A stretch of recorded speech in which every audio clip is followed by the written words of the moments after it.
Einhver sögulegu sigur hérna gegn Cercle Brugge, svona, hvernig metur þetta? Bara ótrúlega stoltur af liðinu og staffinu og klúbbnum bara. Þetta heldur áttum okkur ekki alveg hvað þetta er stórt. Þetta er risasigur fyrir klúbbinn og bara íslenska fótbolta, þannig að bara ótrúlega stoltur af liðinu. Þið mitt heildarframmistaða bara óaðfinnanlega, þetta var sanngjarn sigur. Mér fannst þið fyrsta korterið voru við hálf óöruggir, stressaðir, kannski, það er alltaf auka fyrir að spila svona leiki.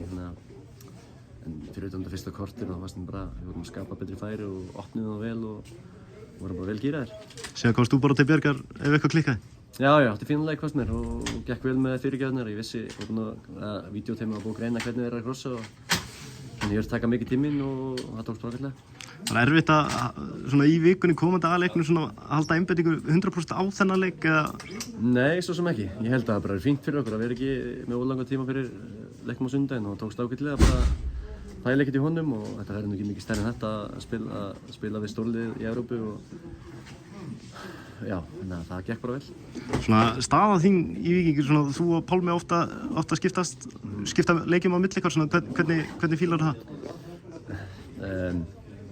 Auðvitað veit maður spila alla leiki en hérna Arnar er kóngurinn í Víkinu og hann tekur bara þær ákvarðanir og það er auðvitað að gagnrýna það, þannig að auðvitað vildi ég spila alla leiki og hérna, en þú veist, hann tekur þær ákvarðanir og ég lét hann alveg vita að ég hefði viljað spila síðasta leik líka en svona er þetta bara. Pálmi er efnilegur markmaður og lærir af þessu og ég bara reyndi mitt besta að bíta í tunguna og hérna þrátt fyrir svekkelsi að spila ekki að bara styðja hann eins og ég gat. Það er engin stærri en liðið þannig að bara höldum áfram. Og svona kveikaðir eitthvað undir lok leiks, það var ekkert alvarlegt eða? Nei, það var bara reynsla. Það að éta klukkan. Komandi leikur, það er stórleikur á sunnudaginn, bara þið hljótað að koma fljúgandi inn í þann leik?